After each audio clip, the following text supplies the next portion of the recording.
संविधानाच्या भाग 12 वित्त व्यवस्था, मालमत्ता संविदा व दावे अशा मतळ्याखाली हे सगळं विवेचन बघत आहोत. आपण याच्यामध्ये आधी वित्त व्यवस्थापन ही सरकारची जबाबदारी, त्याची काही वास्तवात प्रचलित असलेली उदाहरणं आणि त्या उदाहरणाबरोबर काही व्याख्या या बघितल्या की एक सरळ सोपं गणित जर लावलं, जेवढा पैसा आपल्याकडे येतो तेवढा पैसा खर्च करण्यासाठी आपण योजना राबवून त्या लोककल्याणाच्या योजना राबवाव्या. त्यात काही कमी पडलं तर सरकारने कर बसवावे, शुल्क आकारावे आणि आपला निधी वाढवावा. आता सरकारकडे जो पैसा येतो त्याला भारताचा एकत्रित निधी किंवा राज्याचा एकत्रित निधी असं संबोधलं जातं. हे आपण अनेक अनुच्छेदांमध्ये बघितलेलं आहे. वित्तीय लेखानुदाने, त्याचे bill, money bill, finance bill, account bill या सगळ्यांचा आपण आढावा घेतला असताना ते परत टर्म्स या ठिकाणी सगळ्या रिपीट होणार आहेत. म्हणून आपण थोडंसं फ्लॅशबॅक मागे जाऊनही त्याचा घेत असू. जसं अनुच्छेद 115, 116 आहे, 206, 207 आहे, त्याबद्दलचा आढावा आपल्याला याच्यामध्ये अपरिहार्यपणे घ्यावा लागणार आहे.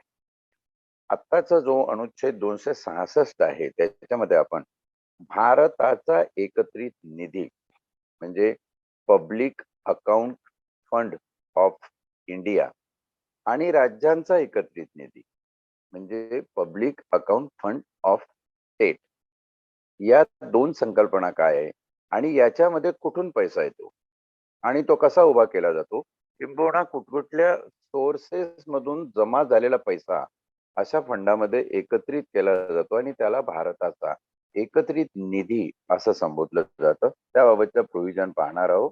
अनुच्छेद 266 म्हणतं भारताचे आणि राज्यांचे एकत्रित निधी व लोकरेखे. एकत्रित निधी आणि लोकलेखे म्हणजे पब्लिक अकाउंट.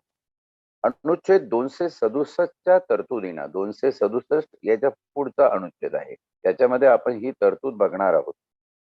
अनुच्छेद 267च्या तरतुदीना आणि विवक्षित कर व शुल्के यांचे निव्वळ उत्पन्न पूर्णतः किंवा अंशतः राज्यांना नेमून देण्याबाबतच्या या प्रकरणाच्या तरतुदींच्या अधीन राहून 267 मध्ये जे वर्णन केलेलं आहे त्यांच्या अधीन राहून 267 मध्ये आकस्मिक निधी बद्दलचं विवेचन दिलेलं आहे.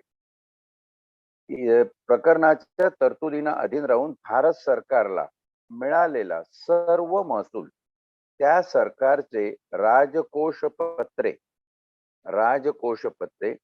कर्जे किंवा अर्थोपाय अग्रिमे काढून उभारलेली सर्व कर्जे आणि कर्जांच्या परतफेडी दाखल त्या सरकारला सर्व पैसा मिळून भारताचा एकत्रित निधी या नावाचा एक एकत्रित निधी तयार होईल आणि राज्य शासनाच्या मिळालेल्या सर्व महसूल त्या शासनाचे राजकोषपत्रे, कर्जे किंवा अर्थोपाय अग्रिमे काढून उभारलेली सर्व कर्जे आणि कर्जांच्या परतफेडी दाखल त्या शासनाला मिळालेला सर्व पैसा मिळून राज्याचा एकत्रित निधी या नावाचा एक एकत्रित निधी राज्यात तयार होईल. केंद्रात भारत सरकारचा एकत्रित निधी, राज्यांमध्ये त्या त्या राज्य सरकारचा एकत्रित निधी हा कुठून येईल त्याबद्दलचं पहिलं म्हटलेलं आहे. मिळालेला सर्व महसूल, रेव्हेन्यू, सगळे कर, सगळी शुल्क, सगळं फी यामधून मिळालेले सगळे पैसे हे केंद्र सरकारच्या अकाउंट मध्ये, ज्याला पब्लिक अकाउंट ऑफ इंडिया असं संबोधलं जातं, त्या अकाउंट मध्ये जमा होतील. एक महसूल झालं. दुसरं, त्या सरकारने राजकोषपत्रेचा अर्थ आहे ट्रेझरी बिल. हे ट्रेझरी बिल जे आहे ते शासनाने, राज्य शासनाने किंवा केंद्र शासनाने हे रिझर्व्ह बँकेवर काढायची असतात आणि रिझर्व्ह बँकेने त्यांना तारणा दाखल हे पैसे द्यायचे असतात. राजकोष पत्रे याचं नावच आहे ट्रेझरी बिल. तुमच्या ट्रेझरी मधून किती रुपयाचं बिल तुम्ही आम्हाला निर्गमित करावं, हे राज्य सरकारचं अर्थ खातं जेव्हा निर्धारित करतं, तेव्हा त्याप्रमाणे ट्रेझरी बिल रेज केल्या जातात. हे ट्रेझरी बिल म्हणजे एक प्रकारची अग्रिम आहे किंवा लागणाऱ्या खर्चासाठी घेतलेली उचल ज्याला म्हणता येईल, अशा प्रकारचा पैसा आहे. हा पैसा नंतर अकाउंटमध्ये त्याची मोजदाद ठेवून त्याचं ऑडिट होतं. किती पैसे घेतलेले आहेत, त्याला लिमिट सुद्धा आहे. कुठल्या कारणासाठी तुम्ही कुठलं ट्रेझरी बिल काढताय, तुमच्या एम्प्लॉईच्या सॅलरी, जनरली ट्रेझरी बिल हे आपल्या नोकरशहांच्या सॅलरीसाठी उपयोगात आणलं जातं. म्हणजे फिक्स खर्च आहे. त्या फिक्स खर्चासाठी तुम्हाला ही तरतूद करावी लागते. त्याची मोजदाद अकाउंट्समध्ये ठेवून ऑडिटमध्ये ते बॅलन्स केलं जातं. एकत्रित निधी बरोबर तो राज्याचा असो किंवा केंद्र सरकारचा असतो. म्हणून राजकोष पत्रे हे ट्रेझरी बिल हे एक साधन आहे जिथून पैसा येऊ शकतो. ट्रेझरी बिलातून आलेला पैसा हा त्या राज्याच्या किंवा भारत सरकारच्या एकत्रित निधी मध्ये मोजला जातो. तो एकत्रित निधी संबोधला जातो. दुसरा आहे कर्ज. तिसरं कर्ज. कर्ज काढलं, आपण घेतलेलं लोन, मग ते कुठल्या प्रायव्हेट फायनान्शियल इन्स्टिट्यूट कडून असो, फॉरेन इन्स्टिट्यूट कडून असो, वर्ल्ड बँकेकडून असो, इंटरनॅशनल नाणेनिधी, जागतिक नाणेनिधीच्या इंटरनॅशनल मॉनेटरी फंड त्याच्याकडून असो, या सर्व प्रकारची कर्जे हे राज्यांच्या किंवा भारत सरकारच्या एकत्रित निधीमध्ये समाविष्ट केली जातात. चौथा आहे अर्थोपाय अग्रिमे काढून उभारलेली सर्व कर्जे. अर्थोपाय अग्रिमे म्हणजे लोन ऍडव्हान्सेस. आपल्याला लोन देण्यासाठी लोन काढल्यानंतर किती लोन काढलेलं आहे, उदाहरण घेऊया, 100 रुपयाचं लोन काढलेलं आहे. ते 100 रुपयाचं लोन एकदम मिळणार नाही, तर ते टप्प्याटप्प्याने मिळेल आणि तो टप्पा पूर्ण झाल्यानंतर मग दुसरा टप्पा लोनचा निर्गमित होईल. अशा प्रकारची जी ऍडव्हान्स पैसे उचल घेण्याची सिस्टीम आहे, त्याला आपण अर्थोपाय अग्रिमे काढून उभारलेली सर्व कर्जे असं म्हटलेलं आहे. कर्जे हे वेगळ्या याच्यामध्ये आलेलं आहे. एखाद्या संस्थेने संपूर्ण कर्ज एकदाच दिलं तेही देऊ शकतं किंवा त्या संस्थेने कर्ज ऍडव्हान्स मध्ये देऊन, अग्रिम देऊन कर्जाबद्दलचा हळूहळू त्याची पूर्तता केली. 3-4 टप्प्यामध्ये ते कर्ज रिलीज केलं. त्याचा अर्थ अर्थोपाय अग्रिमे. अर्थोपायचा अर्थ अर्थार्जनासाठी केलेला उपाय आणि अग्रिम घेणे. अग्रिम घेतल्यानंतर ती अग्रिम कर्जामध्ये जमा होईल. ऍडव्हान्स रक्कम काढणे ते जणू तुम्ही कर्जात घेतलेलं आहे असं होईल. थोडासा अर्थोपाय अग्रिमे काढून उभारलेली कर्जे याचा जर विचार केला तर आपल्या गावगाड्यामध्ये जो शब्द आहे ना, एखादी वस्तू गहाण ठेवणे, तशा प्रकारचं राज्य शासनाची तिजोरी हे तारण आहे. राज्य शासनाच्या किंवा भारत सरकारच्या तिजोरीमध्ये जो काही पैसा होईल याच्यामधून तुमची मोजदाद करून तो पैसा तुम्हाला परत केला जाईल. पण आता आम्हाला ऍडव्हान्स पाहिजे काहीतरी कामासाठी, असा तातडीचा आर्थिक उपाय म्हणजे अर्थोपाय अग्रिमे काढून उभारलेली सर्व कर्जे. अर्थोपाय अग्रिम शेवटी काय आहे? कर्ज आहे, म्हणून सर्व कर्जे. आणि सगळ्यात शेवटचं आहे कर्जाच्या परतफेडी दाखल. हे फार महत्वाचं आहे. कर्जाच्या परतफेडी दाखल त्या सरकारला सर्व पैसा मिळून कर्जाच्या परतफेडी दाखल. कर्ज आपल्यावर किती आहे आणि कर्जाची परतफेड करण्यासाठी आपल्याला किती पैसा लागणार आहे, तो पैसा सुद्धा तुम्ही अर्थोपाय अग्रिमाच्या रूपाने घेऊ शकता. आणि हा सगळा घेतलेला पैसा, कधी कधी तुम्ही म्हणाल की हे उचल घेतो आपण, ते तर त्याच्यातून वजा झाली पाहिजे किंवा हा निगेटिव्ह पैसा आहे, तो तर आपल्याला पे करायचा आहे. परंतु एकत्रित किती पैसा जमा होतो आपल्या तिजोरीमध्ये, कुठून कुठून काय काय घेतलेलं आहे, त्या सगळ्याची मोजदाद या 3-4 प्रकारच्या शब्दांमध्ये दिलेली आहे. म्हणजे मग ते ट्रेझरी बिल असेल, तुमचा रेव्हेन्यू असेल, कर्ज असेल, अर्थोपाय अग्रिमे असतील किंवा कर्जाच्या परतफेडीसाठी तुम्ही पैसा घेतला असेल. तर कर्जाच्या परतफेडीसाठी आपण जेव्हा पैसा काढतो त्याचा एक वेगळं प्रावधान देण्याची गरज काय आहे? आपण कर्ज घेतल्यानंतर ते कर्ज कसं फेडणार आहे, त्याची एक योजना ते कर्ज घेण्याच्या आधी निर्माण झालेली असते. उदाहरणार्थ आपण हायवे बांधण्यासाठी 100, 150, 200, 1000, 2000 करोड रुपयाचं कर्ज कुठल्या वित्तीय संस्थेचं घेतलं असेल, तर त्या कर्जाची परतफेड करण्यासाठी आपण जेव्हा टोल इन्स्टिट्यूट करतो त्या रोडवर, आणि टोल जमा करण्यासाठी कुणीतरी खाजगी माणूस नेमून त्याच्याकडून टोलची यंत्रणा राबवली जाते. टोल जमा करणारा हा कॉन्ट्रॅक्ट मध्ये ठेवलेला नोकरदार माणूस आहे. टोल जमा झाल्यानंतर तो त्या टोल मधला जो काही त्याचा भाग असेल, जो करारमदार सरकार बरोबर झाला असेल, त्याप्रमाणे त्याच्यातली रक्कम स्वतःकडे ठेवून बाकीची जी रक्कम आहे ती सरकारच्या कर्ज फेडण्यासाठी केलेल्या तरतुदीच्या रकमेमध्ये जमा होईल. थोडक्यात तुम्ही या 4-5 संकल्पनांचा विचार केला तर तो कर असो, महसूल असो, कर्ज असो, ट्रेझरी बिल असो, एम्प्लॉई साठी लागणारं पैसा असो, किंवा ऍडव्हान्स घेतलेला असो कर्जाच्या रूपाने, एखादी गोष्ट तारण ठेवून घेतलेलं पैसे असो कुठल्या वित्तीय संस्थेकडून, किंवा कर्ज फेडण्यासाठी केलेली योजनाबद्ध तरतूद असो, या सगळ्यांचा पैसा एकत्रित आल्यानंतर उद्देश काय आहे की सरकारकडे या वित्तीय वर्षामध्ये, आता जसं मार्च एप्रिलला वर्ष सुरू होईल 2022-2023 या वर्षाचं वार्षिक अंदाजपत्रक जे निर्माण होईल, ज्याच्या तरतुदी शासनाला संसदेमध्ये आणि विधानसभेमध्ये करून घेता येतात, त्यावेळी हे निश्चित केलं जाईल की एकंदर सरकारकडे या वर्षामध्ये किती पैसा जमा होणार आहे, आणि पैसा जमा होण्याचे जे विविध सोर्सेस आहे, जे विविध प्राप्त स्थानं आहे, ती स्थानं काय काय आहे त्याच्याबद्दलचे हे विवेचन आहे. जशा या 4 बाबी केंद्राला लागू आहेत, तशाच या 4 बाबी राज्याला लागू आहे. राज्याच्या बाबतीत सुद्धा तुम्हाला सर्व प्रकारचे महसूल राज्य शासनाने राजकोष पत्रे, ट्रेझरी बिल्स रेज केलेले आहे. ट्रेझरी बिल्स हे रिझर्व्ह बँकेवरच फक्त रेज होतात आणि राज्य शासन त्याला शासकीय हुंडी पण म्हणतात. शासकीयच बिल ते असतात. ट्रेझरी बिल हे दुसऱ्या प्रायव्हेट याला कोणाला घेता येत नाही.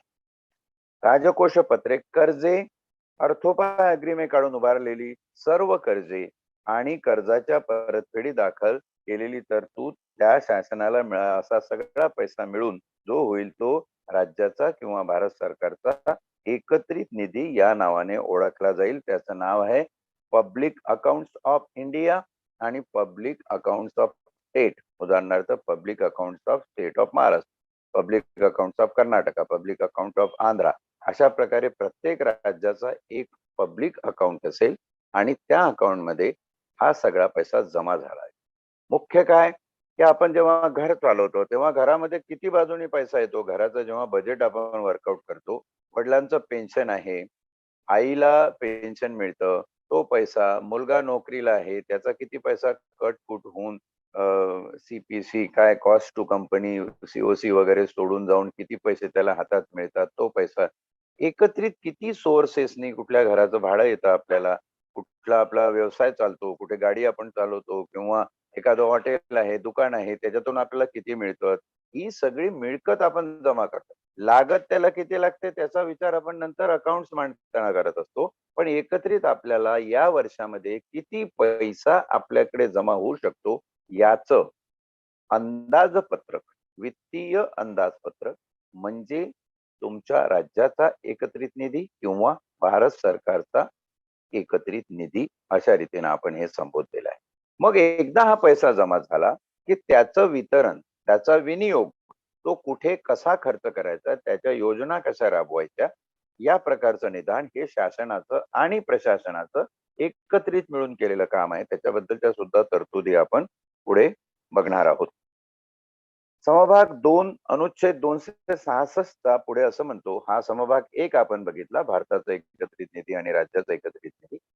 समभाग 2 म्हणतो, भारत सरकारने किंवा राज्य शासनाने अथवा त्यांच्या वतीने स्वीकारलेल्या अन्य सर्व सार्वजनिक पैसा, जसं टोलचं उदाहरण सांगितलं, त्यांच्या वतीने स्वीकारलेला सर्व सार्वजनिक पैसा भारताच्या लोकलेख्यात पब्लिक अकाउंट भारताच्या लोकलेख्यात किंवा यथास्थिती राज्याच्या लोकलेख्यात जमा करण्यात येईल.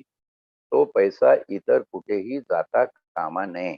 आणि जर तो पैसा इतर कुठे गेला असेल, राज्याच्या पब्लिक अकाउंट्स मध्ये किंवा केंद्राच्या पब्लिक अकाउंट्स मध्ये यथास्थिती तो पोचला नसेल, तर त्याला आपण फ्रॉड झाला किंवा या ठिकाणी घोटाळा झाला असं म्हणू शकतो. म्हणून ही जी तरतूद आहे ती तरतूद अतिशय महत्वाची आहे, की जो काही गव्हर्नमेंट सोर्स आहे, साधा दंड तुम्ही जेव्हा रस्त्यावर एखादं ट्रॅफिक रूल व्हायोलेट केलं आणि त्याच्यावरून जर तुमच्यावर फाईन बसला किंवा चलान फाडलं गेलं, हल्ली ऑनलाईन तुम्हाला चलान भरण्याची तरतूद करण्यात आलेली आहे.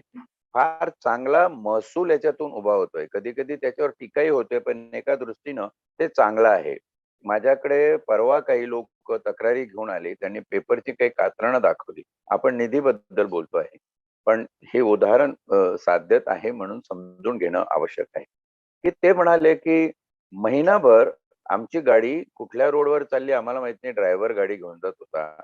पण आम्ही जेव्हा ऑनलाईन वर जाऊन जेव्हा बघितलं आरटीओ पोलीसच्या साईट वरती आमच्या गाडीचा नंबर टाकला, तर आमच्या गाडीचा नंबर टाकल्यावर त्या गाडीच्या नावानी एका महिन्यामध्ये 4 चलानं कापल्या गेलेली आहेत.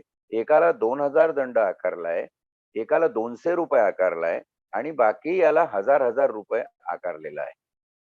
तर मी ते सहज काय आहे म्हणून ते बघितलं असता, हजार रुपये हे ओव्हर स्पीडिंग, जिथं स्पीड लिमिट 80 दिलं होतं तिथं तुमचं 85 लिमिट झालं. जिथं 100 लिमिट दिलं होतं तिथे 108 स्पीडने तुमची गाडी जात होती. जागोजागी जे स्पीड रेकॉर्डर डिजिटल कॅमेरेज बसवलेले आहेत, ते कॅमेरे तुम्हाला कॅच करत असतात. ते तुमचा गाडीचा नंबर त्या कॅमेऱ्यामध्ये रिफ्लेक्ट होतो आणि डायरेक्ट तुमच्या नावाने ते चलन आरटीओच्या कार्यालयामध्ये महाराष्ट्र पोलिसांच्या रेज होतं. ते चलन निर्माण झालं की ते तुमच्या साईटवर दिसतं. याच्यामध्ये काही गोष्टी अशा आहे की ते चलन तुम्हाला तुमच्या मोबाईलवर आलं पाहिजे. ते मोबाईलवर काही वेळा येतं, काही वेळा येत नाही. महिनाभर आला नाही तर आपण अंधारच, आपल्याला वाटतं सगळं झालंय. पण दर महिन्याला, दर 15 दिवसाला किंवा असं काही आपल्या गाडीकडून झालं असेल, तर तुम्ही त्या साईटवर जाऊन जर बघितलं, तर तुमच्या गाडीला चलन रेज झालाय की नाही, चलन निघालंय की नाही तुमच्या गाडीच्या नावानं, ते तुम्हाला तिथं पटकन समजू शकेल. ₹2,000 ते अशा रीतीनं पार्किंग केलेलं होतं, की ज्या ठिकाणी ते पार्किंग रस्त्याच्या ट्रॅफिकला अपघात होईल या दृष्टीनं धोकादायक आहे.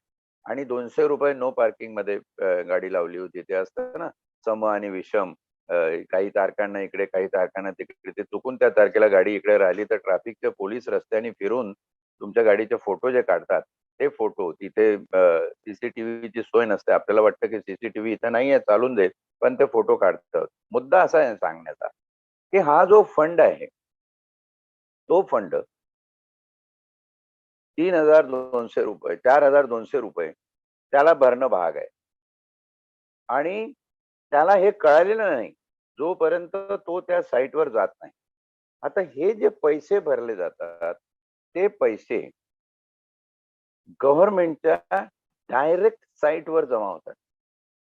ही जी एक रोड टॅक्स नावाची एक ॲप निर्माण झालेली आहे, ती सरकारनी अशा प्रकारचे ट्रॅफिक व्हायोलेशन केलेल्या लोकांना दंडित करण्यासाठी आणि तो दंड वसूल करण्यासाठी केली. एक प्रकारचं टोल आहे ते. तुम्ही या टोल मधून जाता, तुम्हाला त्या टोलला तेवढा पैसा दिला पाहिजे. तो प्रायव्हेट कॉन्ट्रॅक्टर तेवढा पैसा जमा करतो. तुम्हाला जी तुम्ही ट्रॅफिकचे रूल ब्रेक करता त्याच्यातून तुम्हाला जो पैसा द्यावा लागतो दंडाच्या रूपाने, तो पैसा द्या. आता ही जी प्रायव्हेट संस्था आहे, ती प्रायव्हेट संस्था त्याला त्याचा लागणारा खर्च किंवा त्याला ज्या तरतुदीनुसार ज्या कॉन्ट्रॅक्ट च्या अटीप्रमाणे नेमलेला आहे, तेवढा पैसा तो त्याची मजुरी म्हणून ठेवेल आणि इतर पैसा तो सरकारच्या याच्यामध्ये जमा करेल. आपल्याला काही दिवसापूर्वी आठवतं, की टोईंग गाड्या असायच्या. अजूनही काही-काही ठिकाणी टोईंग गाड्या आहेत. तर तुम्ही टोईंगचे चार्जेस वेगळे पे करायचे आणि दंड वेगळा पे करायचा. म्हणजे टोईंगचे चार्जेसही तुमच्यावर आणि दंडही तुमच्यावर. तशा प्रकारचे या कंपन्यांचे जे काही मजुरीचे चार्जेस असतील, ते चार्जेस काढून तो पैसा डायरेक्ट सरकारच्या ट्रेझरीमध्ये जमा होतो. आता सरकारने हा कर जो बसवलेला आहे, दंड वसूल करण्यासाठी जी रक्कम निर्धारित केलेली आहे, याबद्दलची बिलं विधानसभेमध्ये, विधान परिषदेमध्ये पारित करून अशा प्रकारचे कायदे निर्माण करण्यात आलेले आहे, की महाराष्ट्र पोलीस ऍक्ट ज्याला आधी मुंबई पोलीस ऍक्ट म्हणत होतो आपण, महाराष्ट्र पोलीस ऍक्ट प्रमाणे हा जो गुन्हा आहे तो इतक्या इतक्या पैशासाठी दंडनीय आहे. वेळोवेळी हे दंडाची रक्कम बदलली जाऊ शकते, तो अख्त्यार सरकारला आहे.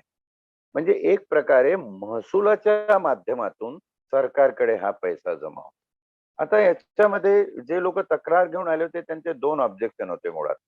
ते म्हणाले की सरकार डायरेक्ट का करत नाही, पोलीस यंत्रणेकडे तेवढी कामं जास्त असतील, ती करत नसेल म्हणून इथं प्रायव्हेट लोकांना दिलेलं आहे. त्याच्यावर त्यांचं ऑब्जेक्शन असं होतं की प्रायव्हेट लोकांकडून ही एक प्रकारे पिळवणूक होते आणि ज्याला कॉन्ट्रॅक्ट दिला जातो तो कॉन्ट्रॅक्ट सरकारचाच माणूस असतो, कोणाचे तरी लागेबांधे असतात, त्याला दिला जातो. त्याच्यातून त्याचं तो बक्कळ पैसा कमवतो आणि जनतेची लूट होते. आता हा प्रश्न अलहिदा आपण हा प्रश्न म्हणून त्याचा नंतर विचार करू कधीतरी, ओघाओघाने ह्या कर आणि सवलती आणि कर निर्धारणावरती विषय आला तर. इथे महत्वाचा मुद्दा असा आहे की दुसरा त्यांनी ऑब्जेक्शन असं सांगितलं की हा जो आमच्यावर दंड बसलेला आहे, जेव्हा पोलीस पकडतो रस्त्यावर तेव्हा तिथल्या तिथे भरायला लागतो, पण हा दंड बसलेला आहे त्याच्याबद्दल आम्हाला काहीच चलन येत नाही, आमच्या मोबाईलवर काही रिफ्लेक्ट होत नाही, कधी येतं कधी येत नाही आणि आम्ही अंधारात राहतो की आमची गाडी सगळी हे आहे म्हणून. एक तर होता की ज्याच्यावर 20,000 ते 22,000 रुपये साईटवर दाखवत होतं. म्हणाला एवढं जास्त कर्ज एवढे जास्त कर माझ्यावर कधी बसलाय, माझ्या गाडीने कधी डिफॉल्ट केलेला आहे. त्या साईटमध्ये एक यंत्रणा आहे, तुम्हाला हे बघायचं म्हणून एक सांगतो. त्या साईटमध्ये यंत्रणा आहे, तुम्ही त्या तारखेवर गेला, तिथे तुम्हाला एका कॉलममध्ये एका डोळ्याचं चित्र दिसेल, त्याच्यावर जर तुम्ही क्लिक केलं तर तुमच्या व्हेइकलनी कुठला सिग्नल तोडला, कुठल्या झेब्रा क्रॉस लाईन क्रॉस केल्या, कुठल्या ठिकाणी तुम्ही लेफ्टला वळत असताना लेफ्टचं सिग्नल दिला नाही, हे सगळं दिसतं. You can visualise that. चित्र दिसतं तुम्हाला ते. इतकंच नाही तर गाडी कोण चालवत होता, कधी कधी मालक नसेल, ड्रायव्हर असेल, मालकाची मुलगी असेल, घरातली महिला असेल गाडी चालवत असती, तेही तुम्हाला त्या ठिकाणी बघता येतं. ही सगळी यंत्रणा जी आहे ती महसूल, कर, शुल्क, फी, दंड या प्रकारची यंत्रणा आहे आणि अशा रीतीने हा पैसा डायरेक्ट राज्याच्या एकत्रित निधीमध्ये किंवा भारत सरकारच्या एकत्रित निधीमध्ये जमा केला जातो. दुसरा अनुच्छेद जो म्हणतो की भारत सरकारने किंवा राज्य सरकारने अथवा त्यांच्या वतीने स्वीकारलेल्या अन्य सर्व सार्वजनिक पैसा, त्यांच्या वतीने स्वीकारलेला सार्वजनिक पैसा भारताच्या लोकलेख्यामध्ये म्हणजे पब्लिक अकाउंट्स ऑफ इंडिया आणि राज्यांच्या लोकलेख्यामध्ये पब्लिक अकाउंट ऑफ स्टेट जमा केला जातो. हा जमा होणारा पैसा पूर्ण जमा होत नाही, त्याच्यामध्ये जे कॉन्ट्रॅक्ट मध्ये नेमलेले आहे त्यांना त्यांची मजुरी कापून इतर पैसा जातो. आता त्यांची मजुरी कापून जो इतर पैसा जातो आणि त्यासाठी तुमच्याकडे ऑलरेडी पोलीस यंत्रणा आहे, त्याला तुम्ही पगार देता, म्हणजे त्याच्यावर खर्च होतो. मग या यंत्रणेची एक पॅरलल प्रति यंत्रणा निर्माण झालेली आहे का, हा प्रश्न आपण कधीतरी घेऊ. प्रश्न असा आहे, सर्व मार्गाने जमा होणारा पैसा हा राज्याच्या तिजोरीत जमा केला जातो. अनुच्छेद तिसरा आणि शेवटचा 266चा समभाग असं म्हणतो की भारताच्या एकत्रित निधीतील किंवा राज्याच्या एकत्रित निधीतील कोणत्याही पैशाचे विनियोजन, त्याचा खर्च हे कायद्याला अनुसरून आल्याखेरीज आणि संविधानात तरतूद केलेल्या प्रयोजनाकरता व तशा रीतीने असल्याखेरीज केले जाणार नाही. तो जो सरकारच्या तिजोरीत पैसा जमा झालेला आहे त्याचा खर्च किंवा त्याची विनियोजन, त्याची योजना, त्या योजनेवरती अंमलबजावणी, त्या अंमलबजावणीसाठी लागणारा खर्च, तो खर्च करण्यासाठी तुम्हाला कायद्याची आणि संविधानाची दोन गोष्टी दिलेल्या आहेत. कायद्याला अनुसरून असल्याखेरीज आणि या संविधानात तरतूद असल्याखेरीज. थोडक्यात कसं की संविधानात तरतूद ही मूळ आहे, संविधानाच्या तरतुदीनुसार तुम्ही कायदे करता आणि त्या कायद्यानुसार तुम्हाला तो पैसा जमा केला जातो. जसा कायद्यानुसार जमा केला जातो तसाच कायद्यानुसारच तो खर्चही केला गेला पाहिजे. ही तरतूद या ठिकाणी महत्वाची आहे. अशा रीतीने 266 भारताचे आणि राज्याचे एकत्रित निधी व लोक लेखे याच्याबद्दलचं हे व्याख्या स्वरूप परिभाषिक असं अनुच्छेद आहे. या परिभाषेमध्ये एक रचना, एक सिद्धांत की कुठल्या मार्गाने पैसा जमा होईल आणि त्याचा खर्च हा कायद्यानुसार संविधानिक पद्धतीने होईल याच्याबद्दलचं विवेचन. 267 मध्ये जिथे आपण आढावा घेतला 266 वाचत असताना की अनुच्छेद 267 तरतुदींना व विवेचित कर व शुल्के यांच्या अधीन राहून हे आकस्मिक निधीबद्दलचं अनुच्छेद आहे. 267 अनुच्छेद ज्याचे 2 समभाग आहे. पहिला समभाग असं म्हणतो की संसदेला कायद्याद्वारे अग्रधनाच्या स्वरूपात ऍडव्हान्स इम्प्रेस्ड असा शब्द इंग्रजीत वापरलेला आहे.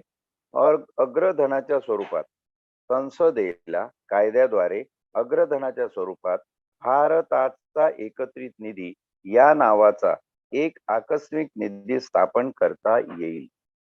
भारताचा एकत्रित निधी या नावाचा आकस्मिक निधी स्थापन करता येईल. भारताचा एकत्रित निधी हा वेगळा आणि भारताचा एकत्रित आकस्मिक निधी हा वेगळा.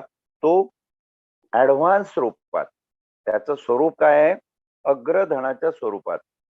म्हणजे आल्या क्षणी कुठल्या आकस्मिक आपत्तीला आपल्याकडे पैसे एक शिल्लक नाही असं होता कामा नये.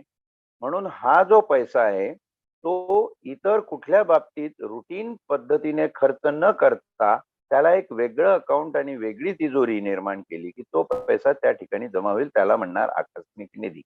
आता भारताचा एकत्रित निधी हा एक आणि भारताचा आकस्मिक निधी हे दोन. यांचं जॉईंट आहे की हे दोन निधी सेपरेट आहे. त्याचा उलगडा आपल्याला पुढे होतोय.